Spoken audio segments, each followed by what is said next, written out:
Alex Hormozi claims he made $3,000 per day as a hard money lender.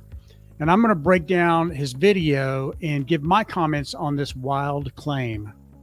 If you're interested in the hard money lending business and you haven't subscribed yet, please hit the subscribe button and the icon, the bell icon, so you can be notified of future videos. This will really help me out with the YouTube algorithm. 90% of you won't do it, but I appreciate the 10% that does do it. It really helps us out. Thanks a lot. Hey, my name is Rodney Miller. I'm a hard money lender in Oklahoma City. I loan in Oklahoma and Dallas-Fort Worth Metroplex in Texas. If you're interested in the hard money lending business, then you are in the right place. Let's get started. So Alex Hormozi posted a video where he claims he made $3,000 a day lending money to a real estate investor. This is one real estate transaction he loaned on. He made $350,000 for a 100-day loan term. And that's a pretty wild claim. So I was scrolling through his content, I found this video, and it really, since I'm a hard money lender, it really caught my eye.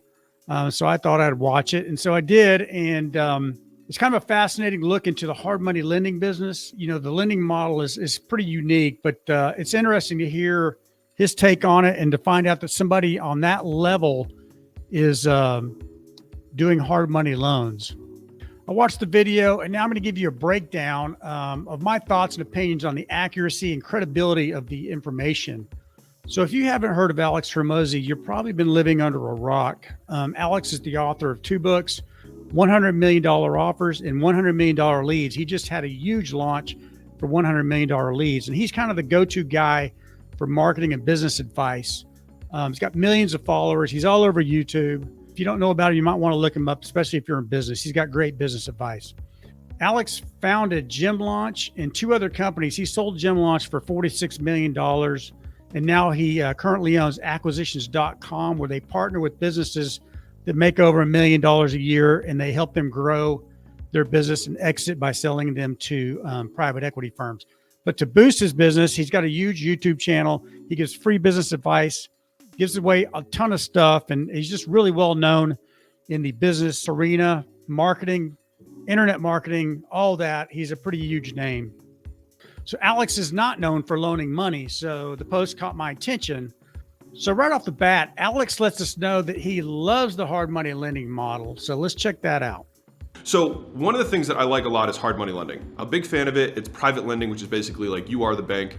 And the reason I like this is because you can determine the deal structure, which means that you can create the upside and the downside, and then it's up to the other party of whether or not they want to accept that. And that's valuable because if you can control a lot of the variables, and you can mitigate downside risk, which if you've heard any of my stuff, the ultra wealthy out there, it's not about trying to hit their upside. Like everybody who's poor buys lottery tickets because they only think about upside, but they don't think about downside. Everybody who's rich who doesn't do that because they understand downside risk and how getting rich is about really just making fewer mistakes and letting time become an ally rather than a liability, using time as an asset rather than something that is working against you.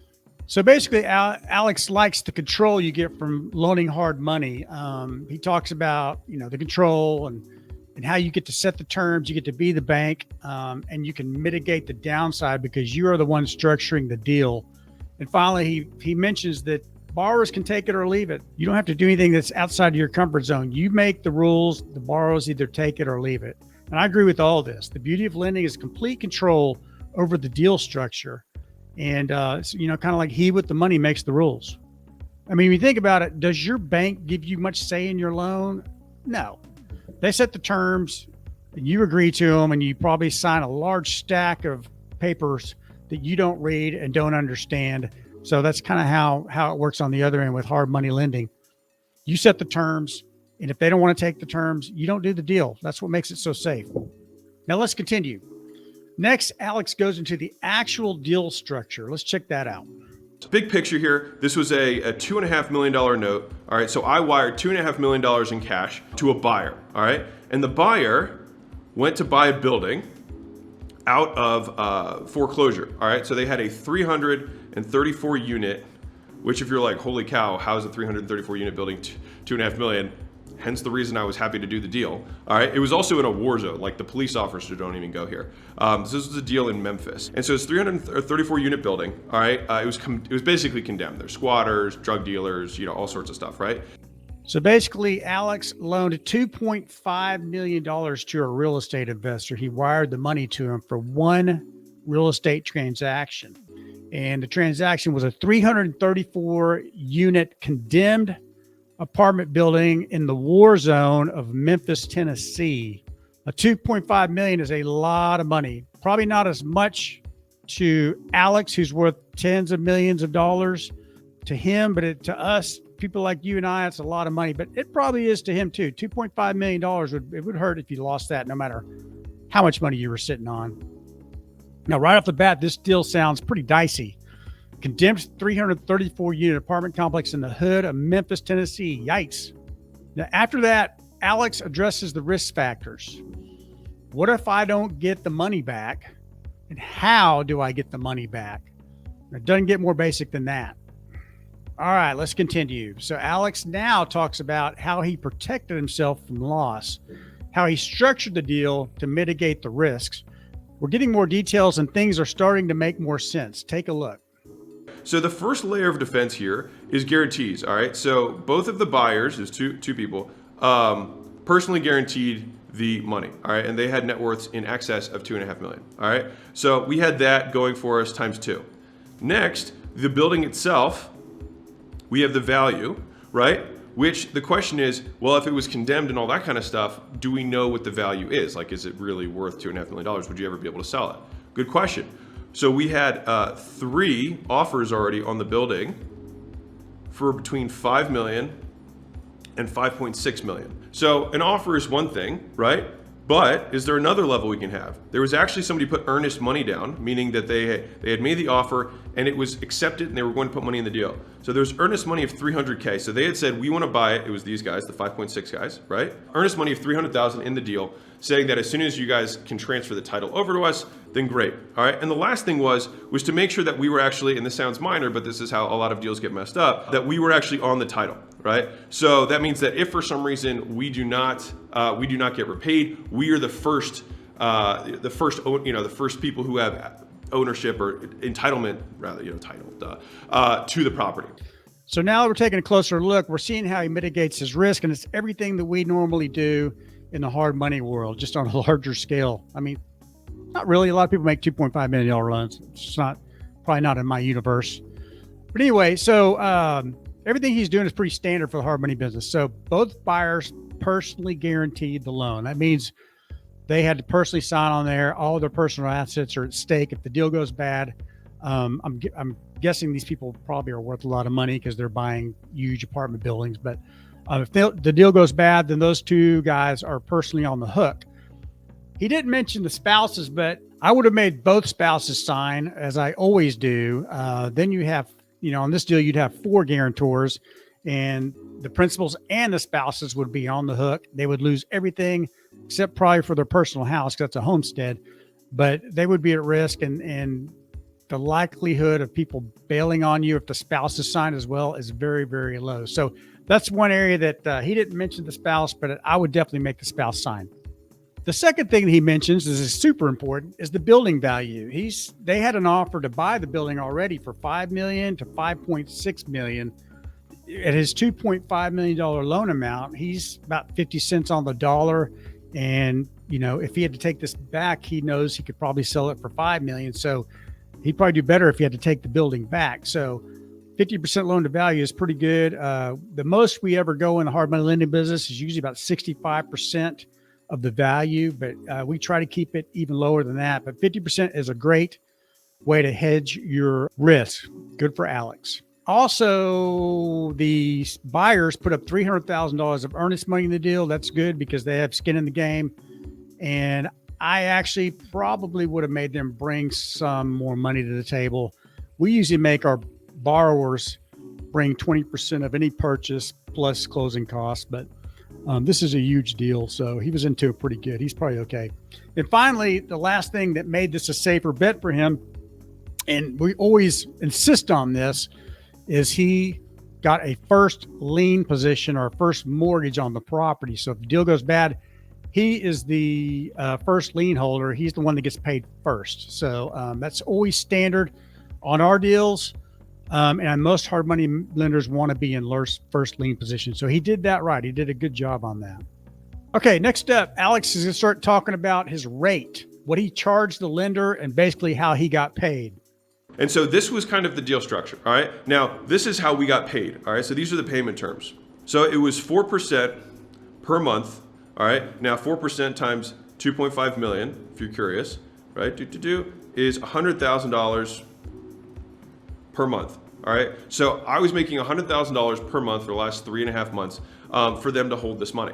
Now, after the 4th month, so if for some reason they hadn't done this deal in 4 months, which it was supposed to be done in 60 days, which it wasn't. So I'll talk about that in a second, right? So if it was done in, if it took 4+ months, the interest rate would double. All right. So then it would go to 200,000 per month. All right. Because then it starts to reflect that there might be more risk here, right? So I need to start getting compensated more for this. All right. On top of that, what we did was a 2-month minimum carry, which basically just means that even if they do the deal in 20 seconds, I still get 2 months of carry, which means minimum of 200K I'm going to get back for just risking the 2.5 million, which means I'm getting 8% or whatever, no matter what, just for doing this deal. So that's a minimum of 200K because there's a minimum 2-month carry. All right, that's the key point here. Beyond that, what happened is after this deal ended up closing, here's what happened. So the individuals who did the deal, they flew out to see us and have a kind of like a celebratory dinner. This was kind of interesting. So they're like, hey, your lawyer sent over the note and it looked a little light. And I was like, what do you mean? They were like, well, we've had the property for 100+ days now, right? And the note said 275K. And I was like, huh. And they were like, yeah, I mean, that wasn't what we agreed on. We agreed on paying you more than that. And so here's what happened, right? So our lawyers messed up, for lack of a better term. They just messed up when they sent the loan invoice for repayment at the end of this. And what was interesting is that this individual, because he's long-term minded as well, and also a ultra high net worth individual, and this is why I think this is probably more valuable than the deal itself, was like, yeah, my lawyer saw it. He was saying his lawyer saw it and said, yeah, let's just send the money, and they made a mistake. Let's move on, right, and save ourselves, almost $100,000, which I'll show you in a second what the actual amount was. So this is what ended up happening. All right. So 275 was the deal. Instead, it was 100 and something days or whatever. So we had 300K plus 33 per day until the deal was closed. All right. And so it ended up being like 350K or something like that with decimals, right? That we got paid back plus the 2.5 million. All right. So we got a check back for 2.85 million. And we have trust, which is the most valuable thing that you can have, right? And so this is ultimately one of those currencies that people do not understand who are new to business, is that trust is the most valuable thing. I mean, we were talking about this over dinner and he was like, you only get one name. You know what I mean? You only get one. You only get one name. You only get one reputation. Let's see if I can not get the sun in my eyes here. This is the deal. A lot of people, no one taught me how to do this stuff. So it was me just trying to figure this out as I go. So hopefully you can think through some of these variables if you ever get in that situation. And then also, and just as a side note here, I do have to pay 50% in taxes on this. And so that's why for me, I have to have really high returns on any kind of private lending because I have to realize those gains, right? And they're not capital gains, they're regular income. And so when you have that, I'm actually only making 175 after taxes on this deal, which, in terms of percentages on my original, I still would have loaned that money out again this year so that I can still get at least, 10 or 20% return on it. Okay, this is where it gets a little crazy. Alex charged the borrower 4% per month. And so at 2.5 million, that's $100,000 per month. And if it went beyond 3 months, it doubled. So on the 4th month, it went to 8% or a $200,000 monthly payment. That's crazy. Alex also had a 2-month minimum carry, meaning he was guaranteed 2 months of interest no matter what happened. And that's pretty standard in the hard money lending business. We have a 3-month minimum. We want our borrowers to pay us 3 months of interest regardless of how long they hold the money. So we have a lot of people that use the money for 1 month, but they have to pay us 3 months of interest. It's just a lot of work putting these loans together. And we want to make sure that after we put the time and effort into them, we get a certain amount of interest. So Good for him, 2-month minimum interest carry, but I think this one went 3, so that did not have to kick in. So the bottom line from this part of the video is do not borrow money from Alex Hormozi. He's a shark. 48 to 90% interest rate annualized. That is a good return. And finally, Alex talks towards the end about how his attorney made a payoff mistake and sent a lower payoff than was actually owed to the borrower. And the caught the mistake and went back to Alex and said, look, I think you're owed more money. And Alex goes into integrity and how that guy just built a lot of trust with him, and he will definitely do more deals with him. And so, man, that's kind of a big deal, man. Alex probably would have figured that out eventually. And if the guy had just gone with it and not let Alex know, Alex would not probably do another deal with him, or probably would have not trusted the guy. So always do the right thing. Love it when borrowers do the right thing. I always try to do the right thing for my borrowers as a lender. So that was a pretty interesting point. Finally, Alex talks about how he had to pay 50% in taxes on that transaction. So he made $350, but he had to pay $175 in taxes.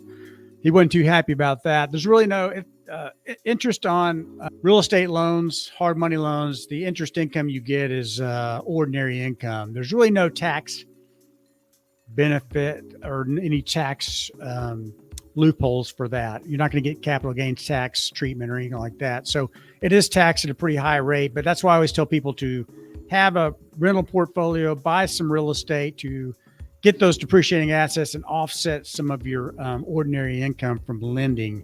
So it's good to have both. So the final takeaway on this video, really enjoyed it. It's really interesting look into somebody with a lot of money and a lot of expertise in another area, using that money they made, because he makes a lot of money, and getting that money working through hard money lending and getting really, really high returns and loving it. And he says he wants to do it again and again. So apparently he's going to be a regular hard money lender. The real final takeaway is that Alex is a loan shark and you should not borrow money from Alex. But a deal's a deal. I'm sure those people made a lot of money. Alex made a lot of money and everybody was very happy. So Alex loves hard money lending. You should too. It's a great place to put your money. That's it. That's the breakdown of the video. Hope you enjoyed it. Hey, thanks for watching. We got a ton of free stuff below. Borrower's report. If you are a borrower and you want to learn how to flip houses, we have a house flipping report. We have a report on how to guarantee you will get a hard money loan at the bottom. Just click the link. If you have a property you want us to look at, we have an application link in there. Just fill that out and we will get right back to you. If you're an investor, you want to invest in some of these loans, check out our free co-investor brochure that explains our co-lender program. It's below. Just click the link. If you enjoyed this content, you might want to watch this other video, how understanding compound interest will make you filthy rich. And please like and subscribe. Thank you.